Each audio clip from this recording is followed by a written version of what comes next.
Welcome back to the Daily Lift. When life hands you lemons, make lemonade. We've all heard this. And we know that it means with the right perspective and ingenuity, we can even take sour, unpalatable things and make them pleasant and enjoyable, even to the last drop. And this past week for me has been a lemon in so many ways. And coming home with a newborn, we had expected certain things. We had a fantastic experience with Jubilee last March, and we were expecting something similar. We were expecting me to take a few weeks off, and I was able to care for Sarah while she recovers, wait on her, and just hold this baby and enjoy this precious time and this precious moments, and have it be about our family and allow the children to be involved in this. And the reality was a little different. We had some big problems at work that I had to keep going back to and drawing my attention to, and it was pretty stressful all week. And then everybody got sick. I got sick as well. We had a coughing, snotting cannonball of a toddler running through the house that I was on duty for. So it was exhausting, it was miserable, and it was very stressful. It was the exact opposite of what I was wanting and what I was expecting. And I was ready to get out the balloons and throw myself a pity party. But before I did that, some sort of reason kicked in. And what do we do when we feel this way? We've got to be observant.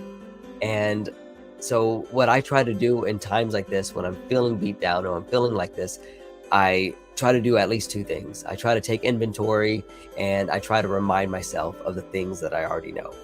And by taking inventory, what I mean is looking at that emotional, physical, and spiritual well-being, the state. Where am I at? Just take inventory. And how was I feeling? I was feeling tired and frustrated. I was feeling discontented, really. I wanted it to be one way, and it was another way, and I was feeling pitiful about it. Physically, I was actually sick. Was I hungry? Probably. I know I was exhausted, chasing around the baby.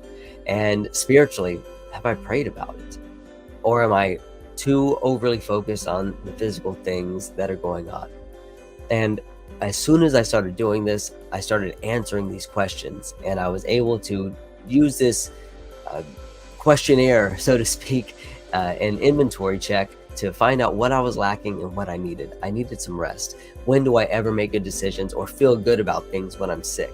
I needed to push off any major decisions until next week, until I'm feeling better.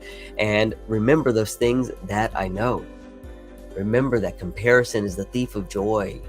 Remember that when I try to compare that time, that expectation, and the memory of it, which is always with rose-colored tint, is it actually comparing to this? No, but it's stealing my joy. And I also need to remember that I have been through things like this before, and I can count trials joy, just like James tells me. And so what if I shift my perspective?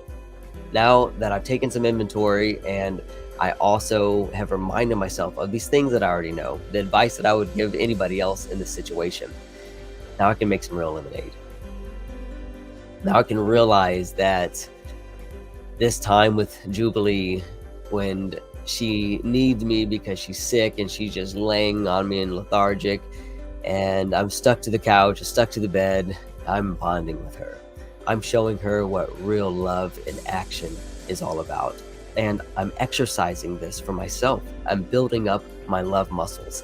And I'm also relying on my children. When I got sick, I was down for 2 days and I couldn't get out of bed pretty much.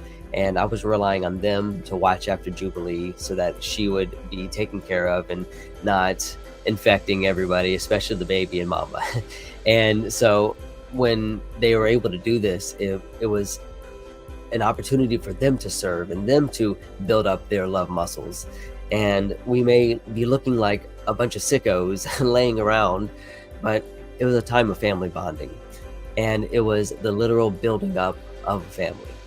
I was able to teach and show my children how to behave in adversity, and also how to care for and love for each other, especially in those times when it's not easy, especially in the time when nobody's feeling well, we still have to step up and do those things out of love.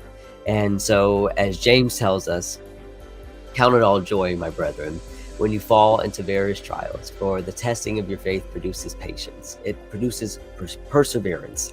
It produces fortitude. And so take those lemons, make some lemonade, and go lift somebody up.